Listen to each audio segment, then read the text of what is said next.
এই শিরকের ব্যাপারে আল্লাহ পাক রব্বুল আলামিন লোকমান হাকিম নামক একজন ব্যক্তি ছিলেন, তিনি কোনো নবী রাসূল ছিলেন না। তারে তিনি এত পছন্দ করতেন, তার কাজ, তার আদর্শ, তার চলাফেরা আল্লাহর কাছে এত ভালো লাগলো। ভালো লাগার দরুন তার ব্যাপারটা কোরআনুল হাকিমে একটা সূরা নাজিল করে আল্লাহ তুলে ধরলেন। ওই বুজুর্গ ব্যক্তির নামে একটা সূরা নাজিল করে দেওয়া হলো সূরাতুল লোকমান। কথা বলেন ঠিক কিনা? এই সূরা লোকমানের ভিতরে লোকমান হাকিম তার সন্তানকে আদর্শ শিক্ষা দিচ্ছেন। আদর্শ আমরা তো সন্তানদের শিক্ষায় আগডুম বাগডুম ঘোড়ার ডিম সাজে, কিন্তু লোকমান হাকিম তার সন্তানরা শিক্ষা দিচ্ছেন, কত সুন্দর করে শিক্ষা দিচ্ছেন। লোকমান হাকিম বলতেছেন, ইয়া বুনাইয়া লা তুশরিক বিল্লাহ, হে আমার বৎস, ও আমার সন্তান, খবরদার খবরদার আল্লাহর সাথে শিরক করো না। কি করো না? কথা বুঝতেছেন না মনে হয়? সন্তানকে শিক্ষা দিচ্ছে, খবরদার আল্লাহর সাথে শিরক করো না। ইন্নাশ শিরকা লাযুলমান আযীম, নিশ্চয়ই শিরিক হচ্ছে কি মস্ত বড় একটা জুলুম, বিশাল বড় জুলুম। তার মানে শিরিকটা হলো বিশাল বড় জুলুম, শিরক করা যাবে না। হে আমার সন্তান, শিরক করা যাবে না। লোকমান হাকিম সন্তানরে একটার দুইটা না, কত কত জায়গায় মুফাসসিরিনে একরাম বলেন 150 অধিক লোকমান হাকিম তার সন্তানদেরকে আদর্শ শিক্ষা দিয়েছেন। আল্লাহু আকবার। তার মধ্যে 5টা আদর্শ তুলে ধরবো। প্রথম আদর্শ হলো, ও সন্তান আল্লাহর সাথে শিরক করো না। প্রথম নাম্বার আদর্শ, লোকমান হাকিম তিনি ছিলেন একজন হিকমতওয়ালা, জ্ঞানওয়ালা ব্যক্তি, জ্ঞানওয়ালা, অনেক বড় জ্ঞান, বিশাল জ্ঞানের অধিকারী। তিনি কোনো নবী না, অথচ তার নামে আল্লাহ সূরা নাজিল করেছেন। আল্লাহু আকবার। কেমন জ্ঞানী ছিলেন তিনি? তিনি ছিলেন একজনের রাখাল। বকরি চারণ করার জন্য তিনি মাঠে ময়দানে যেতেন। সাথের লোকজনেরা কি করতেন, তার জ্ঞান সম্পর্কে চিন্তা করতে শুরু করেছেন। চিন্তা করে করে এক পর্যায়ে রাজার কাছে এসে বলতেছেন, আমাদের এই গোত্রের ভিতরে, আমাদের রাজ্যের ভিতরে একজন ব্যক্তি আছে লোকমান, এই এমন একজন হিকমতওয়ালা ব্যক্তি, তার এত হিকমত, এত জ্ঞান, তারে আল্লাহ এত জ্ঞান দান করেছেন, তার জ্ঞানের তুলনা হয় না, তার জ্ঞানের পরিচর্যা করা সম্ভব না। রাজা দেখতেছে, তাই নাকি? বলে হ্যাঁ। তাহলে কেমন জ্ঞান একটু যাচাই করে দেখার দরকার। সবাই বলে সে খুব জ্ঞানী, তাহলে কেমন জ্ঞান একটু দেখি না। লোকমানের হাকিমরে ডাক দেওয়া হলো। বললাই কেমন দিছে ভাই, লা ইলাহা লা ইলাহা, কিন্তু শাল আছে নাকি? শাল আছে, শাল ভাই করে লাগবে।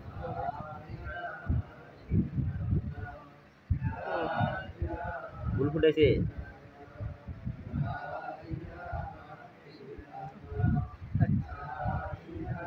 লা ইলাহা ইল্লাল্লাহু মুহাম্মাদুর রাসূলুল্লাহ সাল্লাল্লাহু আলাইহি ওয়াসাল্লাম। যে কথা বলতেছিলাম, লোকমান হাকিম তার সন্তানকে জ্ঞান শিক্ষা দিয়েছেন। রাখালেরা বলতেছে, রাজা মশাই এর অনেক জ্ঞান। রাজা চিন্তা করলেন যে একটু যাচাই করার দরকার। এবার রাজা মশাই লোকমান হাকিমকে ডাক দিয়ে বলতেছেন, লোকমান, তোমার নাকি অনেক জ্ঞান, তুমি নাকি অনেক জ্ঞানের অধিকারী, তাহলে তোমার একটা জ্ঞানের পরীক্ষা নেওয়া যাক। বলতেছে, তাহলে এই যে বকরির পাল আছে, এই বকরির পালের মধ্য থেকে একটা বকরিকে জবাই করো। জবাই করে এই বকরির ভিতর থেকে সব থেকে উত্তম স্থান যেটা রয়েছে, উত্তম মাংসের টুকরা যা রয়েছে, এটা একটু আমার সামনে নিয়ে আসো। আল্লাহু আকবার। কিতাব বর্ণনা করেন, লোকমান হাকিম বকরিটারে জবাই করলেন। জবাই করার পর বকরিটার মধ্য থেকে তার হাড় হাড্ডি মাংস কোনো কিছু নিলেন না। হাড় নামক যেই শব্দটা রয়েছে, হৃৎপিণ্ড নামক যেই অংশটা রয়েছে, এই হাড়ের অংশটুকু লোকমান হাকিম রাজা মশাইয়ের সামনে এনে হাজির করলেন। বলেন না সুবহানাল্লাহ। রাজা মশাই মুচকি হাসলেন, হেসে দিয়ে বলতেছে, লোকমান, তোমার বুদ্ধির পরীক্ষা নেওয়ার জন্য তোমার এই মাংসের টুকরা আনতে বলছি। কলিজা রয়েছে, কত ভালো ভালো মাংস রয়েছে, সেটা না এনে তুমি শুধু হাড়টা নিয়ে আসলা। এবার তুমি অন্য একটা বকরি জবাই করে ওই বকরির মধ্য থেকে সব থেকে নিকৃষ্টতম স্থান যেটা রয়েছে, ওই স্থানটা তুমি আমার সামনে তুলে ধরো, দেখি তোমার বুদ্ধির পরীক্ষা করা যাক। এবার লোকমান হাকিম অপর একটা বকরি জবাই করে ওই বকরির মধ্য থেকে অন্য কোনো মাংসের টুকরা না নিয়ে লোকমান হাকিম এবারও কি করলেন, দ্বিতীয়বারের মতো হাড়টা তার সামনে এনে উপস্থিত করলেন। বলি আল্লাহু আকবার। রাখালেরাও আশ্চর্য হলেন, রাজামশাই আশ্চর্য হলেন। লোকমানে হাকিমের দিকে তাকাইয়া রাজামশাই মুচকি হেসে বলতেছেন, শুনলাম তোমার নাকি অনেক বুদ্ধি, কিন্তু কি তুমি বুদ্ধির পরীক্ষা দিলে? প্রথমবার বললাম সর্ব উত্তম স্থান যেটা সেটা নিয়ে আসো, তুমি হাট নিয়ে আসলে। এরপরে বললাম তুমি সবচেয়ে নিকৃষ্টতম স্থান, সেটাতেও তুমি হাট নিয়ে আসলে। এটা কি বুদ্ধিমানের কাজ হলো? দেখেন, খেয়াল করেন, লোকমান হাকিম তখন বলেছিলেন মানুষের শরীরের মধ্য থেকেও, পশু প্রাণীর শরীরের মধ্য থেকেও সব থেকে উত্তম স্থান যেটা সেটাও হলো তার হাট, নিকৃষ্টতম স্থান যেটা সেটাও হলো তার হাট। এই আয়াতুল কারিমা নয়, কোরআনও নয়, হাদিসও নয়, এটা লোকমান হাকিমের গবেষণা। আর এই গবেষণা আল্লাহর কাছে এত ভালো লেগেছে, মুহাম্মদুর রাসূলুল্লাহ সাল্লাল্লাহু আলাইহি ওয়াসাল্লামকে আল্লাহ শিক্ষা দিলেন। আর সেই সাথে মুহাম্মদুর রাসূলুল্লাহ সাল্লাল্লাহু আলাইহি ওয়াসাল্লাম তার কওমের লোকদেরকে জানিয়ে দিচ্ছেন, সাহাবাদের মধ্যে জানাচ্ছেন, ও আমার সাহাবারা, মানুষের শরীরের মধ্যে, গোটা দেহের মধ্যে একটা মাংসের টুকরা রয়েছে। এই মাংসের টুকরাটা যার নষ্ট হয়ে যায়, এই মাংসের টুকরাটা যার পবিত্র থাকে, তার গোটা শরীর পবিত্র থাকে। বলেন সুবহানাল্লাহ। আর মানুষের বডির মধ্যে একটা মাংসের টুকরা, ওই মাংসের টুকরাটা যদি অপবিত্র হয়ে যায়, তার গোটা শরীর অপবিত্র হয়ে যায়। বলেন না নাউজুবিল্লাহ। সাহাবারা জিজ্ঞাসা করলেন, ইয়া রাসূলুল্লাহ, ইয়া হাবিবাল্লাহ, সেই মাংসের টুকরার নাম কি? রাসূল আরবি সাল্লাল্লাহু আলাইহি ওয়াসাল্লাম বুঝালেন, মা দাহিয়াতুল কলব, এটা হলো মানুষের কলব। আল্লাহু আকবার। তার মানে লোকমান হাকিম শত শত বছর আগে তার রাজার কাছে পরীক্ষা দিয়ে বললেন, গোটা শরীরের মধ্যে হাড়টা হলো সব থেকে পবিত্র একটা জিনিস, আর নিকৃষ্ট জিনিস সেটাও হলো হাড়। আর লোকমান হাকিমের কথাটা রাসূল আরবি সাল্লাল্লাহু আলাইহি ওয়াসাল্লাম বাস্তবে রূপ নাজিল করে সাহাবায়ে কেরামকে বর্ণনা করলেন, মানুষের শরীরের মধ্যে সব থেকে নিকৃষ্ট স্থান সেটাও হাড়, সব থেকে উত্তম স্থান যেটা সেটাও হাড়। বলি আল্লাহু আকবার। সম্মানিত উপস্থিতি, এই ছিল লোকমান হাকিমের মেধা। তিনি সন্তানকে শিক্ষা দিচ্ছেন, লা তুশরিকু বিল্লাহ, আল্লাহর সাথে শিরক করো না। আল্লাহ জানাচ্ছেন ঈমান নষ্ট হওয়া, ঈমান ভঙ্গ হওয়ার প্রথম নাম্বার কাজ হলো শিরক করা। শিরক কি? আল্লাহ ব্যতীত অন্য কাউকে আল্লাহ করতে পারে, এই কাজ দুনিয়ার জমিনের কোনো মানুষের দ্বারা হয়, এটা বিশ্বাস করা এবং সেই বিশ্বাসের উপরে কাজ করা, এটাই হলো শিরক। আমরা এর থেকে বেঁচে থাকবো। আল্লাহ পাক রব্বুল আলামিন শিরক থেকে আমাদের হেফাজত করুন, বলে আমিন। সম্মানিত উপস্থিতি, যে কথা বোঝাতে যাচ্ছিলাম, লোকমান হাকিমের 5টা আদর্শ আমি আপনাদের সামনে তুলে ধরার চেষ্টা করতে চাচ্ছিলাম। সময় খুবই সংক্ষিপ্তভাবেই শেষ করতে হবে, যেহেতু পরক্ষণে পরবর্তী আয়াতুল কারিমার দিকে আমি যাই। পরবর্তী অংশের দিকে যদি যাই, ঈমান ভঙ্গ হওয়ার প্রথম নাম্বার কারণ যদি হয় শিরক, দ্বিতীয় নাম্বার কারণ হচ্ছে কুফরি করা। কি করা? আমরা মনে রাখবো, অন্তত 10টা কোশ্চেন মনে রেখে দিই আজকের আলোচনায়। প্রথমটা হলো শিরক করা। আমরা শিরক করব না, কেউ শিরক করব না। দ্বিতীয়টা হলো কুফরি করা। কি করা? কুফরি করা। এই কুফরি করাটা আবার কি? অস্বীকার করা। আল্লাহ করতে পারে কিন্তু অস্বীকার করলাম, এটা সম্ভব না।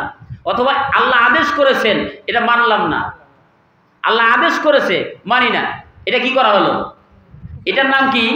কুফরি করা। আচ্ছা, ক্লাস কি বুঝতেছেন না নাকি সমস্যা হচ্ছে? কথা, মাইকের আওয়াজ সমস্যা? আমার আওয়াজ বোঝা যায়? আমি তো আপনার এলাকার সন্তান, বোঝা যাওয়ারই কথা। কুফরি করাটা হলো অস্বীকার করা, সত্য জিনিসকে অস্বীকার করা। আল্লাহ আদেশ করেছেন, মানি না, মানে বিশ্বাস করলাম না, অস্বীকার করলাম। আদেশ করেছেন, হুকুম করেছেন, মানলাম না, এটা হলো অস্বীকার করা। এই আকীদা যদি আপনার ভিতরে থাকে, সংশোধন হওয়ার দরকার আছে না নাই? আমার ভিতরে থাকলে সংশোধন হওয়ার দরকার আছে না নাই? কুফরি করা কি একটা জিনিস খেয়াল করেন। অন্য একটা আয়াতুল কারিমাত কুফরিদের ব্যাপারে আল্লাহ পাক রব্বে কারীম জানালেন, وَإِذْ قُلْنَا لِلْمَلَائِكَةِ اسْجُدُوا لِآدَمَ فَسَجَدُوا إِلَّا إِبْلِيسَ أَبَى وَاسْتَكْبَرَ وَكَانَ مِنَ الْكَافِرِينَ। আল্লাহু আকবার। আল্লাহ পাক রব্বুল আলামিন জানালেন, وَإِذْ قُلْنَا لِلْمَلَائِكَةِ اسْجُدُوا لِآدَمَ فَسَجَدُوا إِلَّا إِبْلِيسَ। আল্লাহ হুকুম করছেন, সকল ফেরেশতাদেরকে আদেশ করলেন, সিজদা করো আদমকে। কারে? আদমরে সিজদা করো। সকল ফেরেশতারা সিজদায় পড়ে গেলেন। ফাসাজাদু ইল্লা ইবলিস, শুধু সিজদা করলেন না যিনি, তিনি কে? ইবলিস। আয়াতের দ্বারাই বোঝা যায় যে ইবলিস সিজদা করে নাই, তার মানে এখানে কুফরি করা হয়েছে। এরা কুফরি করছে কি করেনি? আল্লাহ আদেশ করেছেন ফেরেশতাদেরকে সিজদা করো, উসজুদু, সিজদা করো, আদমরে সিজদা করো। সকলেই সিজদা করলো। সিজদা করলেন না শুধু যিনি, তিনি কে? আল্লাহ এটা তুলে দিলেন, তাদেরকে বললেন আদমরে সিজদা করো, কিন্তু সিজদা করলেন না হলো একমাত্র ইবলিস।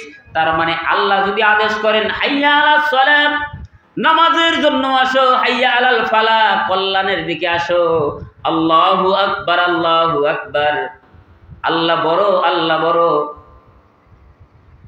এখন মনে হয় একটু একটু লাগতেছে যে হুজুর এতক্ষণ তো ভালোই ছিলাম, আল্লাহ আদেশ করেছেন নামাজের জন্য আসো, আমি নামাজের জন্য যাই না, নামাজে আমাদের যেতে হবে কি হবে না? কিন্তু অস্বীকার করলাম, আমি অস্বীকার মুখ দিয়ে করি না, কিন্তু ডাকা হলো নামাজে আসো, কিন্তু আসি না। ধরে নেন সেটা কুফুরির একটা অংশ। কথা কন ঠিক কিনা?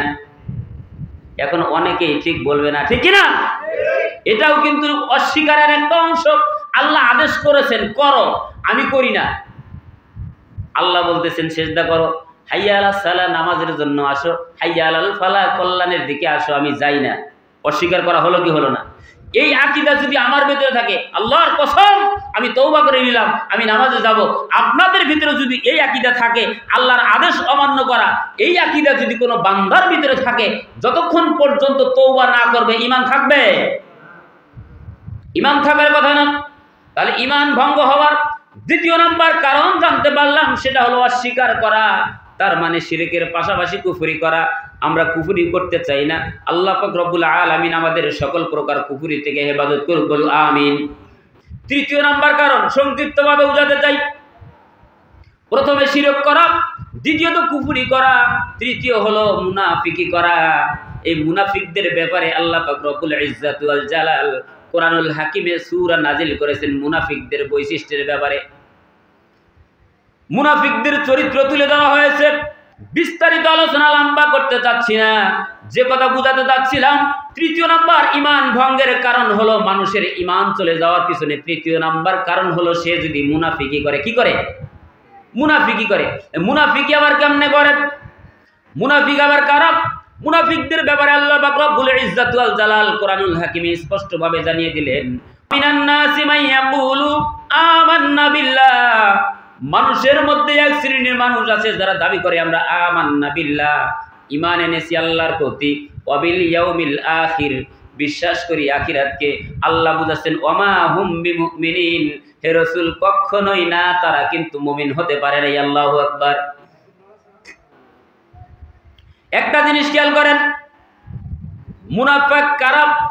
এই মুনাফিকদের ব্যাপারে আল্লাহ বুঝাচ্ছেন তারা এমন একটা জাতি, এমন একজন গোত্র, এমন একটা গোত্র, তারা মুখে দাবি করবে যে আমরা ঈমান এনেছি আল্লাহর প্রতি, বিশ্বাস করি আখিরাতকে, কখনোই না, তারা কিন্তু মুমিন হতে পারে নাই, তারা মুমিন না। এরা কারা? এদের ব্যাপারে অন্য একটা জায়গায় আল্লাহ পাক রব্বুল আলামিন জানাচ্ছেন, ওয়া ইযা লাকুল্লাযীনা আমানু ক্বালু আমান্না ওয়া ইযা খালাউ ইলা শায়াতিনহিম ক্বালু ইন্না মাআকুম ইন্নামা নাহনু মুস্তাহজিউন। আল্লাহু আকবার। আল্লাহ তাদের চরিত্র, তাদের বৈশিষ্ট্য জাতির সামনে তুলে ধরলেন আর জানাতে যাচ্ছেন, ওয়া ইযা লাকুল্লাযীনা আমানু ক্বালু আমান্না। মুনাফিকদের একটা চরিত্র হলো তারা যখন মুসলমানদের সাথে একত্র হয়, মুসলমানদের সাথে যখন মিশে যায়, তখন তারা বলে আমান্না বিল্লাহ, আমরা ঈমান এনেছি। কার প্রতি? কার প্রতি? ওয়া ইযা খালাউ ইলা শায়াতিনহিম, আর যখন তারা শয়তানের দলের সাথে মেশে, ক্বালু ইন্না মাআকুম ইন্নামা নাহনু মুস্তাহজিউন, তখন তারা শয়তানের দলের সাথে মিশে বলে আমরা তো তাদের সাথে উপহাস করলাম মাত্র। কি করলাম? উপহাস করেছি। কথা বুঝতে কষ্ট হচ্ছে, জবাব দিচ্ছেন না কেন? নাকি মনে লাগতেছে? আচ্ছা, আমি যে কারণগুলো বলতেছি এগুলো কি আমার আপনার মধ্যে আছে? তাহলে কষ্ট লাগার কথাই না। আমি শিরক করি না, আমি কুফরি করি না, আমি মুনাফিকিও করি না, আমার তো লাগার কথা না। প্রত্যেকটা কথার জবাব দেওয়ার দরকার আছে না নাই? জবাব তো দেবে না তারা, যারা ওই সমস্ত জাতি, যারা মুখে দাড়ি নিয়ে চলে, যারা মুখে পাঞ্জাবি নিয়ে গায়ে পাঞ্জাবি পরে, মাথায় পট্টি মারে, হাতে তসবি রাখে, অথচ কিছুদিন পর পর খোসা পাল্টায়। জবাব তো দিবে না তারা। কথা ঠিক কিনা? আমরা তো ওই সমস্ত জাতি না। আমাদের লেবাস যেরকম ঠিক আছে, আমাদের ইনশাল্লাহ আকীদাও ঠিক আছে। কথা কোন ঠিক কিনা? আমরা তো মনে করেন সময়ের ব্যবধানে পাঞ্জাবি খুলে গেঞ্জি পরে দাড়ি চেষে নৌকায় চড়ি না। কথা কোন ঠিক কিনা? কত বড় নিমুখারাম আর মুনাফিক হলে, কত বড় ইমান পিপাসু মানে ইমান ধ্বংসকারী হলে, এরা আবার মাঝে মধ্যে বয়ান মানে কি কয়, হুজুররা কি করে মানে ধর্মের ব্যবসা করে। নাউজুবিল্লাহ বলেন না। আরে ধর্মের ব্যবসা তো করে তারা যারা সময়ের ব্যবধানে পাঞ্জাবি পরে দাড়ি রেখে, তাদেরকে আবার দরবেশও বলা হয়। কি বলা হয়? এরা হলো দরবেশ। দরবেশ উপাধি তোমাদেরকে দেওয়া হয়, অথচ সময়ের ব্যবধানে, সামান্য সময়ের ব্যবধানে ওই দরবেশগুলো রসুলের সুন্নাহ কাটতেও দ্বিধা করে না। কথা ঠিক কিনা? মুনাফিক তো তারা। আমরা কি মুনাফিক? আমরা এখন পর্যন্ত আমাদের কি পরিবর্তন করেছি? করি নাই। কারণ আমরা মুনাফিক নয়। আমাদের পাঞ্জাবি খুলে আমরা শার্ট পরতে শিখি নাই। আমাদের দাড়ি চেষে আমরা রসুলের সুন্নাহর উপরে আক্রমণ করতে শিখি নাই। কথা ঠিক কিনা? কত বড় নির্লজ্জর বেহায়া হলে রসুলের সুন্নাহর উপরে খুর চালাতে পারে। কথা ঠিক কিনা? একটা জিনিস খেয়াল করেন, মানুষ মারা যাওয়ার পর পৃথিবীর জমিনের সমস্ত প্রকার আমল, সমস্ত প্রকার সুন্নতি আমল যা রয়েছে সব কিছু রেখে যায়। ঠিক কিনা? এই যে পরেছি আমি ঢিলা পাঞ্জাবি, এটা কি আমার মরার পরে সাথে দিয়ে দিবে? এটা আমার সাথে দেবে না। যত বড় তসবিহ হোক না কেন, যত সুন্দর দানার তসবিহ হোক না কেন, কোন মাইয়াতের সাথে তসবিহ দিয়েছে এরকম নজির আছে? তসবিহ দেওয়া হয় নাই। মাথায় টুপি সেটা কবরে দেয় না, মাথায় পাগড়ি সেটা কবরে দেয় না। সুন্নাতের যত আমল আছে আমার আপনার সাথে কিন্তু কেউ গাঁটটি বেঁধে কবরে ঢুকায় দেয় না। শুধুমাত্র কবর, মিজান, হাসর, ফুলসিরাত, আখিরাতের ময়দানে আমার আপনার সাথে থাকবে শুধুমাত্র দাড়ি। কথা ঠিক কিনা? আর এই জানোয়ারে সুন্নতি দাড়ি, সাদা ধবধবে দাড়িটা কেটেও এমন চকচকা করেছে মনে হয় পা দিলেও পিছলা পড়বে, এরকম ক্লিন শেপ। কথা ঠিক কিনা? তারে আবার চেনা যায় না। এক বুজুর্গরে ধরে আর এক বুজুরে কয় আমারে একলা নিয়ে লাভ কি, ওই যে দরবেশ বাবা আছে ওরে নেন না কেন? বলে দরবেশ কিটা আবার? ওইটা তো ওইটা। ভিডিওটা মনে হয় দেখেন নাই? দেখছেন? আরে অবস্থা এরকমই হয়। মাত্র সময়ের ব্যবধান। আপনার ঘরে আপনার শত্রু থাকতে পারে, এমন হতে পারে সে এখন সময়ের বাক্যে, সময়ের পরিবর্তনে মুখ খুলে কথা বলতে পারতেছে না। এমন হতে পারে, এমন সময় আসতে পারে আপনার ভাই আপনার শত্রু হতে পারে। কি পারে না? তার একটা চাক্ষুষ প্রমাণ হলো এই যে খালামণি নাই, দিবুমণি রে কেমন অ্যারেস্ট করছে জানেন? না জানলে একটু শুনে যায়। ভাগ্নে বোনের বাড়িতে আশ্রয় নিয়েছে। কার বাড়িতে? বোনের বাড়িতে আশ্রয় নেয়। ভাগ্নের শাসন করতেই পারে, ধমক দিতে পারে কি পারে না? পড়তে বসা নিয়ে শাসন করেছে ভাগ্নারে। পড়তে বসো না কেন, শাসন করতেই পারে। ভাগ্নের মাথার তার ছিঁড়ে গেছে। খালা যে এখানে কত বড় বিপদে পড়ে আসছে এটা তো ভাগ্নে জানে না। ভাগ্নে টিউবওয়েল লাইনে ফোন দিয়ে কয় খালামণি তো আমার বাসায়, আমরা ঘুরি। বলে কি হয়েছে? দিবুমণি খালামণি আমাদের বাসায়, এখানে আসেন, নিয়ে যান। তার মানে কি? নিজের ঘরেই শত্রু তারাই ধরায় দেয়। সময়ের ব্যাপার মাত্র। সুতরাং সময়ের ব্যবধানে যদি কারো ক্ষমতার অপব্যবহার করে কেউ যদি কারো উপর আক্রমণ করে, হতে পারে এই সময়টুকু আমার উপরে ফিরতে পারে কি পারে না? সুতরাং মাঝে মধ্যে একটা কথা বলি, গাড়ির চাকা সবসময় রাস্তায় থাকে না, কোনো কোনো সময় খাদেও পড়ে, আবার গাড়ি উল্টে চাকাও ঘুরেও ওঠে। সুতরাং গাড়িতে ওঠার পর নিজের হেডামালা মনে করা ঠিক না। কথা ঠিক কিনা? আজকেও কিছু কিছু মানুষ যারা আছি দেখেন খেয়াল করে, একটু পরিবর্তনের কারণে ক্ষমতা কেউ পায় নাই, আর একজনের বাড়িতে গিয়ে হামলা, বাড়ি জ্বালায় দিচ্ছে, বাড়ি পোড়ায় দিচ্ছে। এরকম অবস্থা হয়েছে কি হয়নি? এরকম অবস্থা হচ্ছে। এটাই কি ইসলাম শিক্ষা দিয়েছে? মক্কা বিজয় হলো, মাত্র দুইজন ব্যক্তি মক্কা থেকে চলে গেলেন, মুহাম্মদ রাসূলুল্লাহ সাল্লাল্লাহু আলাইহি ওয়াসাল্লাম পরি, পাশাপাশি গেলেন আবু বকর রাদিয়াল্লাহু তাআলা আনহু। 8 বছরের ব্যবধানে আবারও মক্কায় প্রবেশ করেছেন। কয় বছরের ব্যবধানে? 8 বছরের ব্যবধানে মক্কায় প্রবেশ করেছেন 10,000 সৈন্য নিয়ে। বলেন না সুবহানাল্লাহ। মক্কা বিজয় হলো, মুহাম্মদুর রাসূলুল্লাহ সাল্লাল্লাহু আলাইহি ওয়াসাল্লাম মক্কায় প্রবেশ করলেন। মক্কায় প্রবেশ করার পর মানুষদেরকে সাধারণ ক্ষমা ঘোষণা করে দিলেন। বলেন সুবহানাল্লাহ। এটা হলো সাধারণ ক্ষমা ঘোষণা করা। এটাই হলো ইসলামের আদর্শ, এটাই হলো ইসলামের নৈতিকতা। সেখানে তিনি সাহাবাদেরকে শিক্ষা দিয়েছিলেন পালায়নকৃত ব্যক্তিদেরকে আক্রমণ করো না। তার মানে দেশ থেকে দেশান্তরে চলে যাচ্ছে, যাক, এরা মক্কার বাইরে যাইতেছে, যাইতে দেন, এদেরকে আক্রমণ করা যাবে না। যুবকদের ওপরে আক্রমণ করো না, নারীদের প্রতি আক্রমণ করো না, বিকলাঙ্গ যারা রয়েছে, যারা প্রতিবন্ধী, তাদের ওপরে আক্রমণ করো না। এই নির্দেশগুলো দিচ্ছেন। সাহাবারা চিন্তা করলেন, ইয়া রাসূলুল্লাহ, ইয়া হাবিবাল্লাহ, আপনি যেরকম ভাবে শর্ত চাপিয়ে দিচ্ছেন, ওদের আক্রমণ করো না, ওদের করো না, ওদের করো না, আক্রমণটা করবো কারে? ঠিক না? রাসূল সাল্লাল্লাহু আলাইহি ওয়াসাল্লামকে বলতেছেন, ইয়া রাসূলুল্লাহ, আক্রমণ করবো কাকে? তাহলে রাসূল সাল্লাল্লাহু আলাইহি ওয়াসাল্লাম বুঝাচ্ছেন, ও আমার সাহাবারা, সরাসরি যদি কোনো ব্যক্তি সামনাসামনি মক্কা বিজয়ের ক্ষেত্রে বাধা দিতে আসে, কঠোর হাতে প্রতিহত করো। আল্লাহু আকবার। তার মানে সরাসরি যদি কোনো ব্যক্তি সামনে পড়ে যায়, সেটারে কঠোর হাতে প্রতিহত করো, তার মানে সাইজ করো। এই শিক্ষা দিলেন। সবাইরে মাফ করে দিব, কিন্তু সরাসরি যদি কেউ সামনে এসে আক্রমণ করে, তারে কিন্তু কমে সারা যাবে না। এখন যেই ব্যক্তি পালন করতেছে, সে যাইতেছে, যাইতে দাও। আত্মসমর্পণ করা ব্যক্তির উপর আক্রমণ করা রাসূলের আদর্শ। এখন ধরে মাররে, খাওরে, লুট কররে, চুরি কররে, ডাকাতি কররে, হচ্ছে কি হচ্ছে না? এটাই ইসলামের আদর্শ না। ইসলাম শিক্ষা দিয়েছেন মানবতা, ইসলাম শিক্ষা দিয়েছেন আদর্শ, ইসলাম শিক্ষা দিয়েছেন ক্ষমা করে দেওয়া। তাহলে আমাদের ক্ষমা করে দেওয়ার দরকার আছে না নাই? আমরা সকলকেই ক্ষমার দৃষ্টিতে দেখবো ইনশাআল্লাহ। তার মানে আমরা চাই বাংলাদেশটা শান্তিপূর্ণ একটা দেশে পরিণত হোক। আল্লাহ পাক রব্বুল আলামিন বাংলার জমিনটারে কোরআনের জমি হিসেবে কবুল করুক বলে আমিন। সম্মানিত হাজিরিন, যে কথা বুঝাতে যাচ্ছিলাম, তাহলে মুনাফিক তো তারা যারা সময়ের ব্যবধানে নিজেদের আমলের সাথে সাথে নিজেদের পোশাক, নিজেদের তসবি, নিজেদের হাতের তসবি, মাথার পট্টি সব কিছু পরিবর্তন করতে পারে, তারাই হলো জাতির শ্রেষ্ঠ মুনাফিক। কথা কোন ঠিক কিনা? তাহলে আলোচনা করতেছিলাম তৃতীয় নাম্বার মুনাফিক। চতুর্থ নাম্বার হলো আল্লাহ পাক রব্বুল আলামিন চতুর্থ নাম্বার আদর্শ শিক্ষা দিচ্ছেন। ঈমান ভঙ্গ হয়ে যাওয়ার চতুর্থ নাম্বার কাজ হলো আল্লাহর নবীর আদর্শ ব্যতীত অন্য কারো আদর্শে নিজেকে নিয়োজিত করা, অন্য কারো আদর্শ মানা, রাসূলের আদর্শ ব্যতীত অন্য যে কারো আদর্শ মানা। ঈমান ভঙ্গ হওয়ার কারণ কয়টা বলছিলাম? কয়টা? আরো জোরে কয়টা বলছি? ঈমান ভঙ্গ হয়ে যাওয়ার কারণ হলো 10টা। আমার ভিতরে যদি থাকে আমি সংশোধন হয়ে যাব, আপনার ভিতরে থাকলেও সংশোধন হয়ে যাব। এই ইরাদা, এই আকীদা, এই ওয়াদা করেই কিন্তু আমি গুনাহগার আলোচনা করতে শুরু করেছিলাম।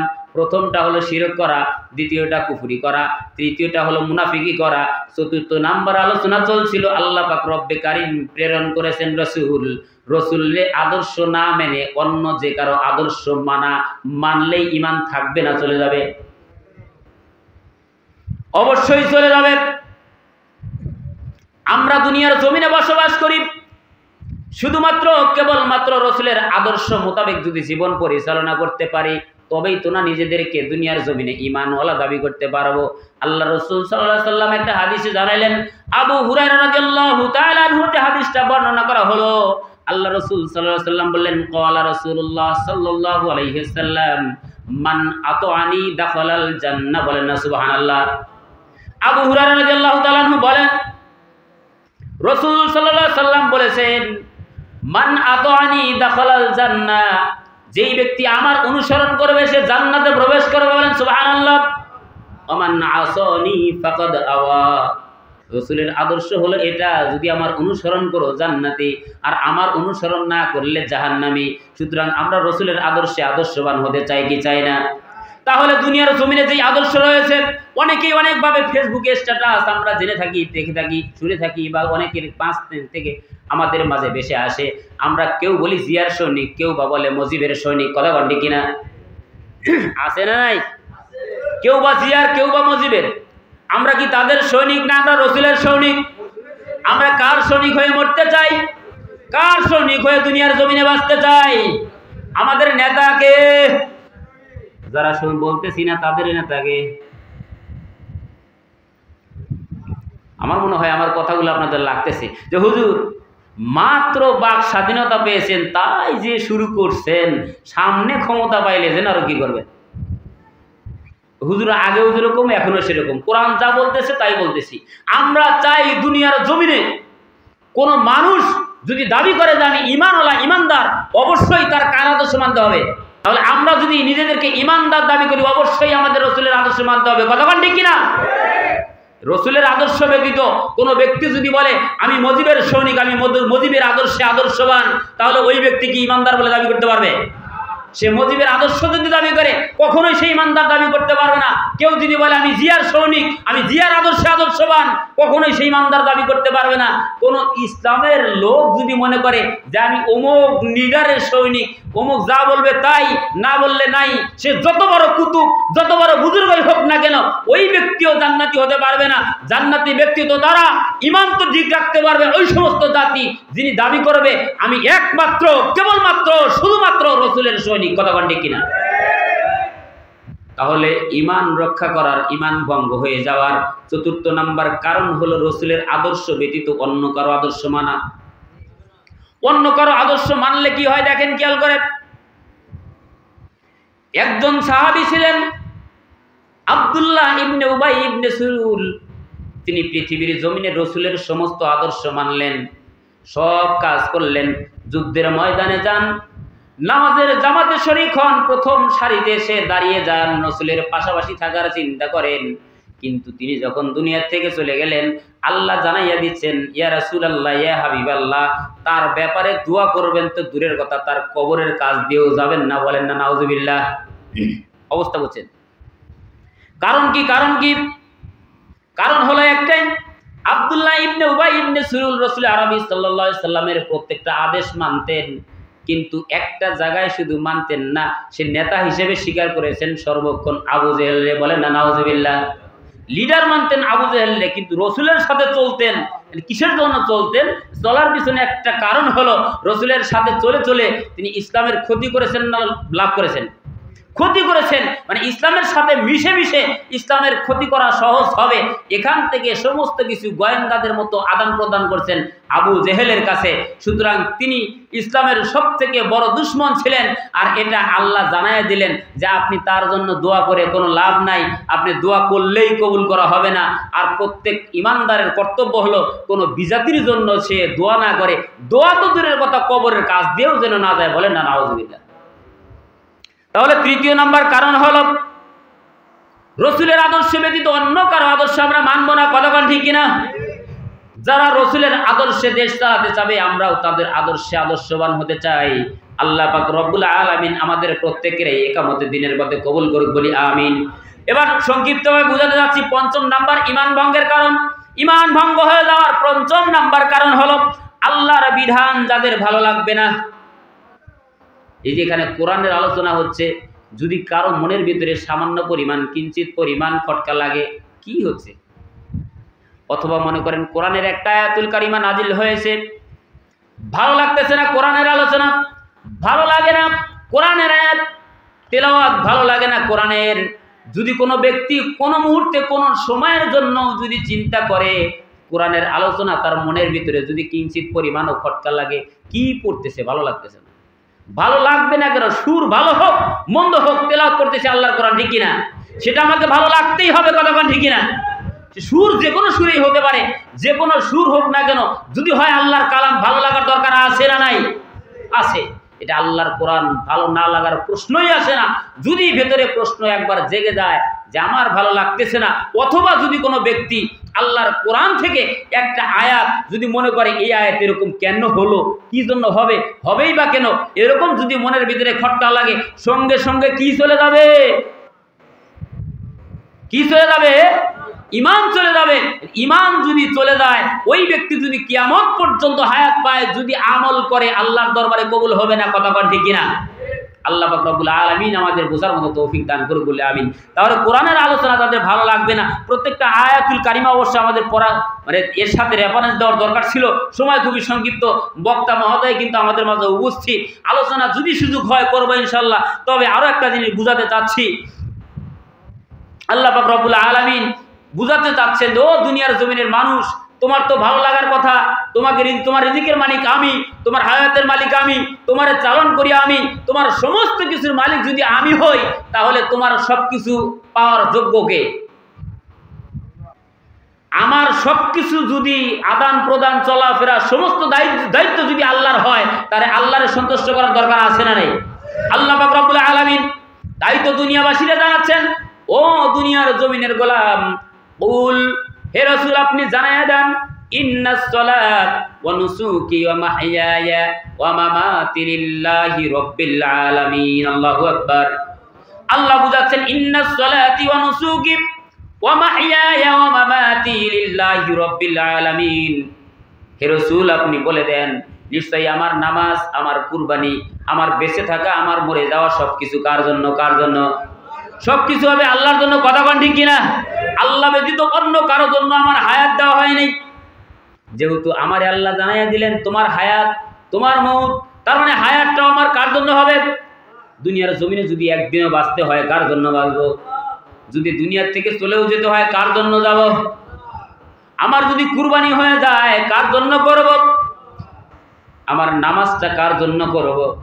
নাকি সমাজের মাতাব্বর যিনি রয়েছে তিনি চাপ দিবেন বিদায় নামাজ পড়ব? আমার নামাজটাও হবে কার জন্য? আমার বেঁচে থাকা মরে যাওয়া কার জন্য? আমার সুদ খাওয়া কার জন্যে? এলাকার মানুষ তো খুব চালাক। আল্লাহ হেদায়েত দান করেন বলে আমিন। আল্লাহ বরকত দান করেন বলে আমিন।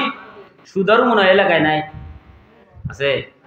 একটা জিনিস খেয়াল করেন, সমস্ত কিছুই যদি আল্লাহর জন্য হয়, অবৈধ কামগুলো কিন্তু আল্লাহর জন্য না।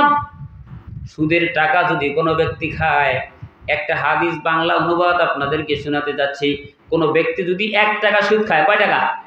1 টাকা কোনো ব্যক্তি যদি সুদ খায়, ওই ব্যক্তি আপন মায়ের সাথে, নিজের গর্ভধারিণী মায়ের সাথে 70 বার জিনা করার সমান। সব থেকে নিম্নমানের গুনাহ, নাউজুবিল্লাহ। এটাই হলো সব থেকে ছোট গুনাহ, সব থেকে ছোট গুনাহ। তাহলে 1 টাকা সুদ খাইলে আপন মায়ের সাথে, নিজের গর্ভধারিণী মায়ের সাথে যদি 70 বার গুনাহ করার, জিনা করার সমান গুনাহ হয়, তাহলে যেই ব্যক্তি হাজার হাজার টাকা সুদের উপরে লাগাইয়া তারপরে মাসের পর মাস লাভের টাকাগুলো নিয়ে পরিবার বর্গের মানুষের মধ্যে বিলীন করে আর চালায়, ওই ব্যক্তি নিজের মায়ের সাথে কতবার জিনা করার সমান গুনাহ তার হয়। মনে হয় ক্যালকুলেটরে তো ধরবেই না, কিয়ামত পর্যন্ত হিসাব করলেও হিসাব করা সম্ভব হবে না। এরকম লোক আছে না নাই? কম না বেশি? অনেক বেশি। 1 টাকা সুদ যদি আপন মায়ের সাথে 70 বার জিনা করার সমান গুনাহ হয়, এই জায়গায় আমরা যারা রয়েছি, কাউকে যদি বলা হয় ও যুবক, ও ভাই, বাড়িতে গেলে বেশি কিছু না, বেশি কিছু করো না, বাড়িতে গিয়ে তুমি সামান্যতম কি করবা, তোমার মায়ের ব্রাটা ধরে একটু টান দিবা, অথবা তোমার মায়ের শরীর থেকে মাইন্ড করবেন না। কাউরে যদি বলা হয় মায়ের শরীর থেকে কাপড়টা টান দিয়ে খুলবা, কোথায় খোলা লাগবে না, ঘরের ভিতরে যাও, ঘরের ভিতরে গিয়ে তোমার মায়ের জামাটা একটু টান দিয়ে খুলে দাও, তোমার মায়ের একটু উলঙ্গ করে দাও, কোনো যুবক কি দেবে? কোনো বুদ্ধিমান মানুষ কি দেবে? কোনো বিবেকবান আকলবান মানুষ দেবে? কেউ এটা দেবে না। শুধু তাই না, কাউরে যদি বলা হয় লক্ষ টাকা দিব তোমার মায়ের শরীর থেকে শুধু জামাটা টান দিয়ে খুলে দিবা, আমার মনে হয় না টাকার লোভে করে কি কেউ দেবে? কথা বলতেছেন না? দেওয়ার কি কথা? সেটাও দেবে না।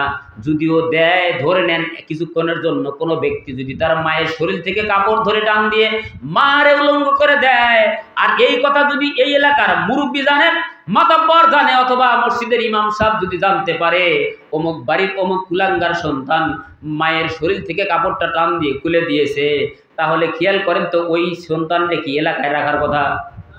এলাকায় তো রাখবেই না, সমাজে বন্ধক করবে, এলাকা তারা করবে, ঠিক কিনা? ওই সন্তানটা এলাকা ছাড়া করা হবে। এলাকা ছাড়াই না, শুধু তার বিরুদ্ধে কঠোর ব্যবস্থা নেওয়া হবে। কিন্তু আমরা এমনও হতভাগা জাতি, মায়ের শরীর থেকে মাত্র কাপড়টা টান দেওয়ার দরুন যদি সন্তানকে এলাকা ছাড়া করে দেই, কিন্তু লক্ষ লক্ষ টাকা সুদের পর লাগাইয়া মাস শেষে লাভের টাকাটা গুনে গুনে খাই, আপন মায়ের সাথে জিনা করার দরুন যেই গুনাহ, এই গুনাহগুলো কিন্তু আমল নামায় চলে যাচ্ছে। এই সন্তানটারে কিন্তু আমরা সমাজের বড় চেয়ারে বসাই, কথা কন ঠিক কিনা?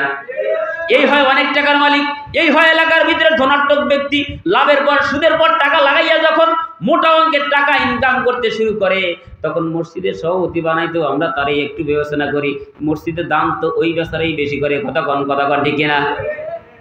অবস্থা এরকম হয় কি হয় না? অনেক জায়গায় হয়, এই এলাকায় নাও হইতে পারে, এই এলাকায় হয়তো বা হয় না, কিন্তু অনেক জায়গায় এরকম অবস্থা আছে না নাই?